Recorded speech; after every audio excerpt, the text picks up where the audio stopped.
ไปเอาบักเดียกันเด้อบานนี่เด้อเอามะเดียก่อนบักเดียต้นนี่มันล่มนี่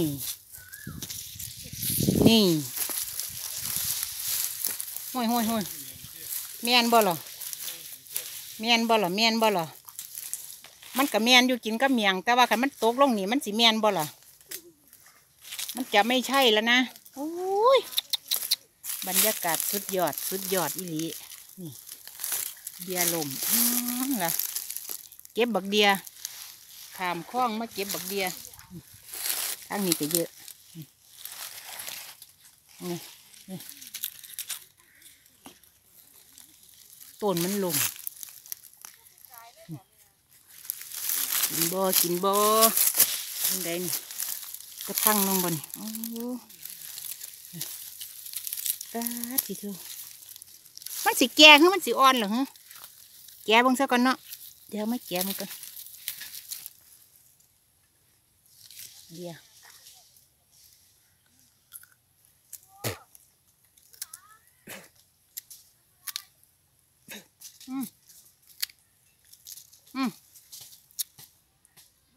ไอ้ท่านแก่กินไหนอยู่บ่ฝาดไปไหนเด้อ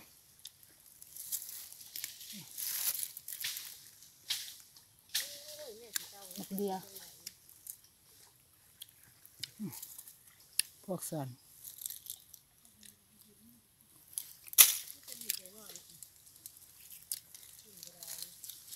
ต้นเดียลมตะตกบ่ย่างไปเบิ่งอีกกันนะย่างไปชมกันนะตกลงไปนี่สิเด็ดปัวบ่ล่ะหันพี่น้องมีหน่วยบ่มีหน่วยสุดไปบ่ได้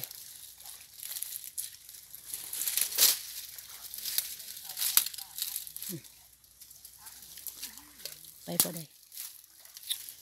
สุด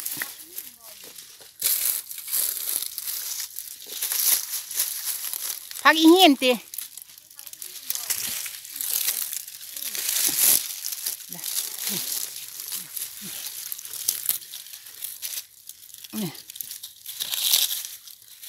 ต้นล่มเลยยังเป็นหน่วยเฉยเดือ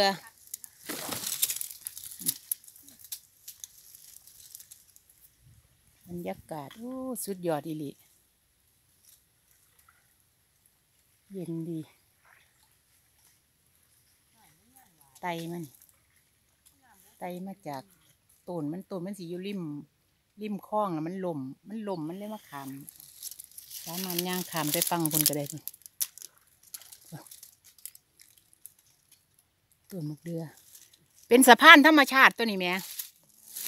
ต้นมะเดือล่มมาเป็นสะพานธรรมชาติเลยเดี๋ยวเราขามไปฟังพุ่นได้เลยสุดยอดปลาลายบ่เมื่อได้บ่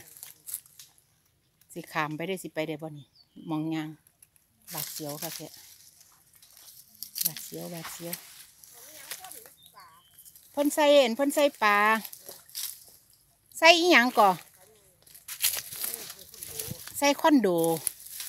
พ่นใส่คอนโด